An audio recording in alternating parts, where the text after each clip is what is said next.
নজর রাখবো অন্যান্য খবরে। ফ্রেজারগঞ্জে আটক 29 বাংলাদেশি মৎস্যজীবী।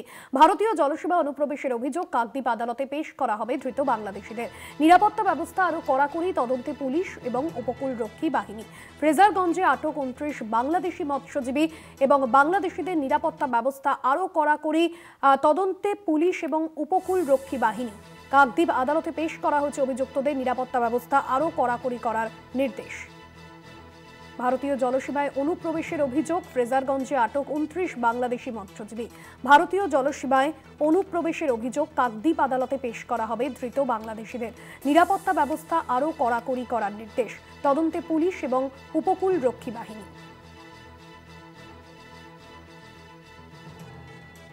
কাকদ্বীপ আদালতে পেশ করা হবে ধৃত মৎস্যজীবীদের। নিরাপত্তা ব্যবস্থা আরও কড়াকড়ি করার নির্দেশ। কোয়েল মণ্ডল রয়েছেন ফোন লাইনে।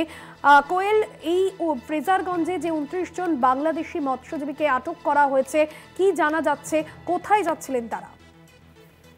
একদমই, দেখো, তোমাকে প্রথমত জানিয়ে রাখবো, বাংলাদেশের জেলে ভারতীয় মৎস্যজীবী রহস্য মৃত্যুর আবহে নতুন করে উত্তেজনা ছড়িয়েছে বঙ্গোপসাগরে। মূলত ভারতীয় জলসীমানায় ঢুকে পড়ার অভিযোগে এই 29 জন বাংলাদেশি মৎস্যজীবী সহ বাংলাদেশের একটি ট্রলারকে আটক করেছে গতকাল সন্ধেবেলা ভারতীয় উপকূলরক্ষী বাহিনী। গতকাল রাতে ভারতীয় জলসীমানার মধ্যেই টহলদারি চলছিল এবং সেই সময় এসবি আমিনা গনি নামের একটি ট্রলার, যেটি ভারতীয় জলসীমানায় বঙ্গোপসাগরে, সেখানে তারা ঢুকে পড়েছিল।